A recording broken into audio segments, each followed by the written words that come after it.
Title: Xiaomi's profit rollercoaster. Q1 revenue takes a major dive, but are smartphones really out of vogue? TLDR, in the post-pandemic era, even tech titans like Xiaomi are not immune to a revenue drop. Their Q1 earnings took a tumble by a whopping 18.9% as global smartphone demand cooled off. China and India, two major smartphone hubs, are not quite rushing back to their spending sprees, causing Xiaomi's sales to slump. With rivals nibbling away at its market share, will Xiaomi bounce back or bow down? Xiaomi, the tech heavyweight, recently unveiled its Q1 revenue figures, and it looks like the smartphone honeymoon might be over. Or is it?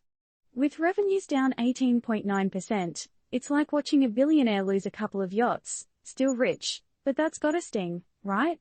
Post-pandemic China, previously a thriving market for Xiaomi, appears to be more wallet-conscious these days. With overall sales down by 11% in the first quarter of 2023, you'd be forgiven for thinking smartphones were going out of fashion. But could it just be a case of purse tightening following a global crisis? And let's talk about India, once Xiaomi's golden goose of overseas markets.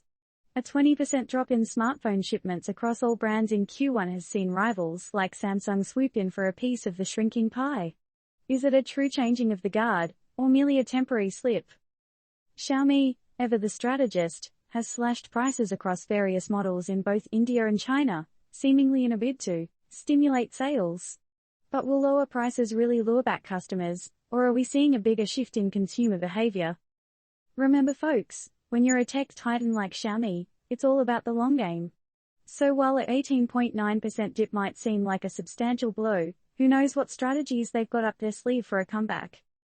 So, dear reader, what do you make of this scenario?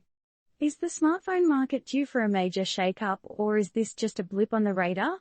Are companies like Xiaomi set for a slide, or will they adapt and bounce back? And importantly, how are your smartphone shopping habits changing? Disclaimer: this article is not intended as financial advice or a recommendation for any investment or business decision. Always do your own research and consult with a professional if needed. Turned Up News is not responsible for any financial decisions taken based on this article. Now, the question to you is, with Xiaomi's revenue tumble, do you think the golden era of smartphones is losing its sheen, or is this just the calm before another tech storm?